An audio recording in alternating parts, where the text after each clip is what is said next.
copy the dividend. Okay, or just bring down. Okay, step 2. Okay, change the operation to multiplication. Then, okay, step 3.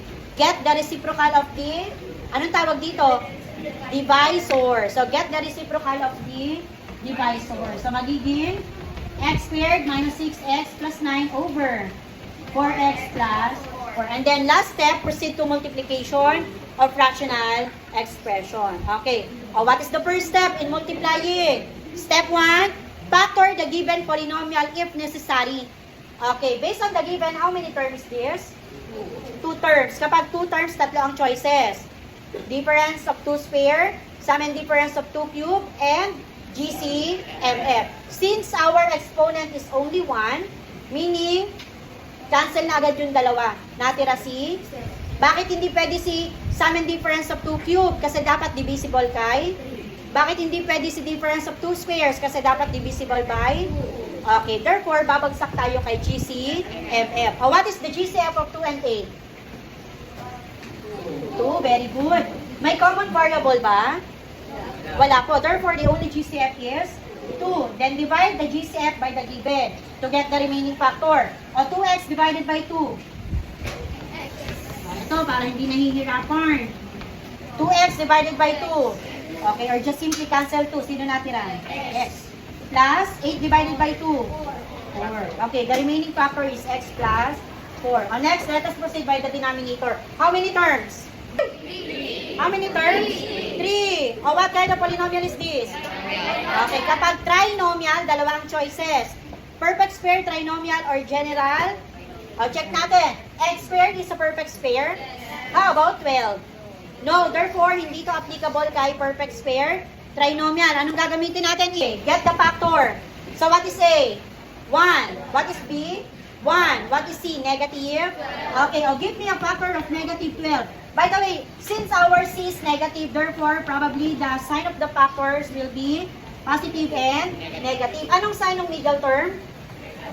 Positive. So, ibig sabihin, yung malaking factor, positive ang sign. O, magbigay ka ng factors ni 12 na dapat ang sum ay negative, positive 1.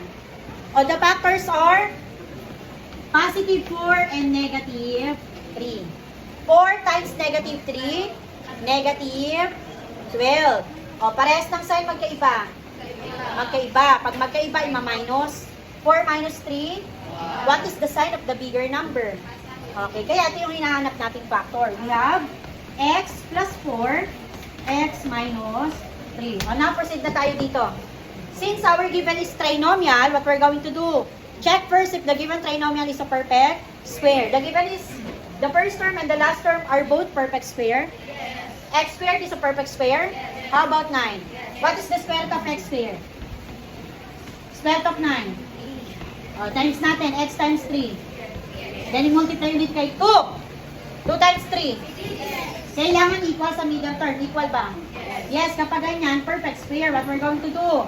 Write two parentheses. Inside the parentheses, copy the operation of the middle term. What is the operation? Minus. Then, get the square root of the first term. Square root of the last term. Okay, over. O, dito na tayo. 4x plus 4. Binomial. Since the exponent is 1, we cannot apply the difference of 2 square and sum and difference of 2 cube.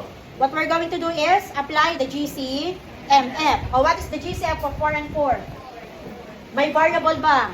Okay, therefore, the GCF is only 4. Get the remaining factor. 4x plus 4 divided by the GCF, which is 4. Okay, 4 divided by 4. Cancel. Sino natira? 4 divided by 4. Okay, then after getting the factors of the given polynomial, step 2, divide out or cancel out any common factors. Oh, what are the common factors? X plus 4. Sino pa? X minus 3. Sino pa po? 2 and 4 are both divisible by? 2. So, 2 divided by 2. Then 4 divided by 2. Okay, class cancellation means 1 yan ha. Equal sa 1. Meron pa po ba pwede i-cancel? Kung wala na step 3, what is the step 3? Multiply the remaining factors. Sino natira dito? 1 times 1. Times 1. Times x minus 3. X minus 3. Dito sa baba, 1 times 1. Times 2.